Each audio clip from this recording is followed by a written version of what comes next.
Thank you, Mr. Chairman. Thank you very much for your testimony. Having served as a school board director, again, in the aftermath of Sandy Hook, we made many of those structural upgrades to our buildings without PlanCon money, and so I am painfully aware of the costs that are associated with those upgrades, as well as the financial challenges that our school districts and our local property taxpayers face.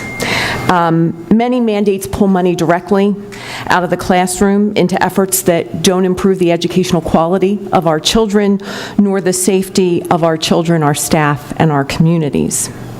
I have legislation that would reinstate the mandate waivers that school districts had under the Rendell administration. How much money do you believe such legislation enacted could be generated or could provide to our local school districts to plow directly into school safety initiatives?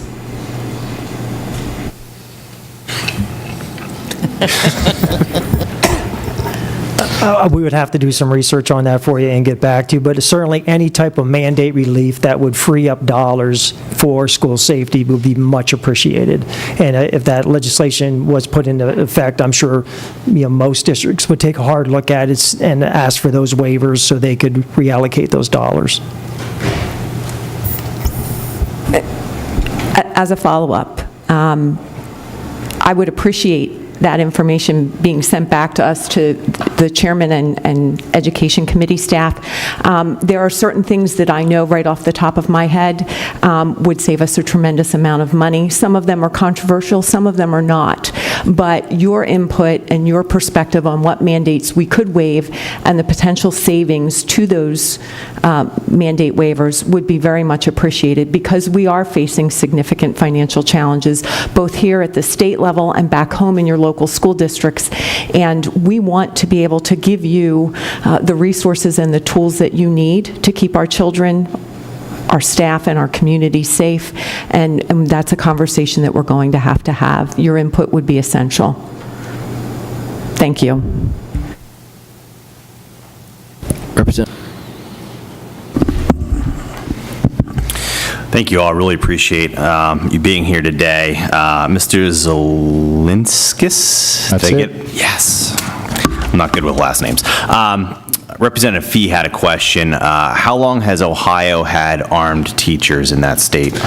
They've been doing it for 5 years, and the organization that I went through the training has had trained over, as I mentioned, 1,300 faculty, administrative staff, that sort of thing. And I know they don't have exact numbers on actually how many teachers in Ohio that do currently, because there are other organizations that do the training. But they've been doing that for 5 years. I know some other states, ladies mentioned earlier, been doing it a lot longer than that. I know Utah has been one since the 90s. They've had some sort of provision to have people armed in high schools. Through your research and looking into this, and you yourself deciding to go through this process, and I completely understand that magical time frame between when police arrive, and that's why a lot of people conceal carry personally, because police arrive after something starts, and let's say they're luckily there at the time of the occurrence. School districts with armed teachers, administrators, whatever, how many incidences have they had, whether it was a school violence issue, whether it's with a firearm, another method, or the difference between, or what unfortunate incident? I just was reading an article about, unfortunately, a teacher who had a discharge of a firearm in a school district. What have you seen through your research with both those scenarios? There haven't been any incidents in Ohio that are like that. Now, I know the thing in California, we don't know all the facts about that, but I mean, if you've gone through proper training, you never ever handle your firearm in that type of situation. It just doesn't happen. That firearm's in your holster, and you'll get that in training. Yeah, I mean, that's a cardinal. You don't bring it out, you don't touch it unless there's going to be an instant in which it's needed. So I'm not sure what happened there. other provisions. If you are an armed teacher, it's nobody knows who you are, other than the school administrators, and you carry concealed and an approved secure holster. So nobody's going to know how many there are and who they are. The other thing is you avoid getting in situations, let's say there was a fight in a cafeteria, and everybody looks to me, I'm 6'4", 220 pounds. If somebody like me was an armed teacher, I wouldn't even get near that fight. Because again, you wouldn't want to introduce the firearm in some situation like that or have the potential. So a lot of those things, if you have the proper training, again, it's a tool just like anything else. You've got to, have certain things you do and don't do with that particular tool. And so as far, again, over the last 5 years, there's never been any incident whatsoever where, kids have, tried to wrestle the firearm off the teacher, or teachers got upset and shot their kid. I mean, it just doesn't happen. The bills in front of the House, you mentioned Senator White's, Representative Dush's bills, one the House and one the Senate. Can you review them quickly with us? They're not a mandate. It's up to the locals. What kind of training? Does it specify any kind of training? Right. I mean, basically, the legislature, I guess, you vote for this and the governor would sign it, would leave it up to the school district whether or not they wanted to have a provision to arm their teachers. So it would then go to the school board, and really pretty much the state would be out of it at that point unless there are some training requirements. The school district on that part, then you have to get the teachers who would first volunteer. They wouldn't be required in any way, shape, or form. After they volunteer, they'd have to be approved and not have a history of anything that would consider to be at risk that they would have a firearm in any instance. And they probably shouldn't be teaching if they were at risk. The next thing that would happen is a teacher would go and get the approved training and then demonstrate competency, and then come back to that district and be able, again, to respond in that situation. So, yeah, I don't think it would be good to have a mandate, again, because some school districts, particularly city school districts, they already have their own police forces in there with metal detectors and police officers right in the building ready to respond. Other school districts don't have that, they have those resources.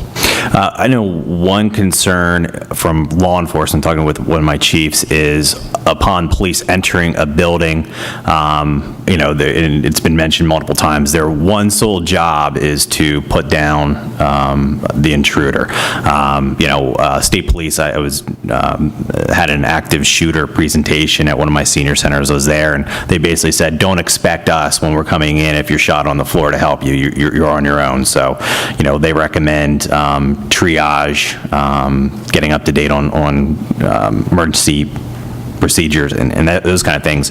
But as an armed teacher, did your training help alleviate any concern for police entering the building with armed staff? Yeah, communication's vital, and that goes into training of what to do after that incident ends and when the police arrive and so forth. And a really good training program and a preparation program would also involve local law enforcement so that there would be communication, a way to identify coming in. I mean, the police aren't going to come in and just shoot anything that moves. That's part of their training. You mentioned they won't stop, and that's true. They won't stop and help anybody medically because the main priority is to stop that person as soon as possible. So, but being able to have the faculty and staff have, similar force-on-force training and, have in practice the police officers arriving on scene and how to behave and what to do, with your firearm at that point, and, reholster and so forth, and communicate with them, and some of the newer technologies out to be able to communicate them, would avoid that type of situation where a police officer would maybe shoot the armed teacher. And the other thing, and I said, to our school resource officer, I'd much rather take the risk of you shooting me coming in on entry as opposed to somebody who I know is trying to shoot me and our kids. I would much rather take that risk as a teacher. Okay. And maybe Dr. Helsel, you can weigh in on this one. Insurance concerns with arming teachers, have there ever been a discussion about how the insurance side of this would work if your insurance carrier would continue to insure them? And I don't know how it's done in Ohio. I assume those school districts still have insurance. We've never pursued that, obviously, because we haven't been, or thinking about arming teachers, but it was important with our insurance carriers and things for liability to make sure you had the proper certifications and the policies that, the board policies that we had to research and go through our legal, our solicitor's advice and research regarding before arming our other staff members. Okay, thank you. Thank you, Mr. Chairman. Thank you. Representative Gillen?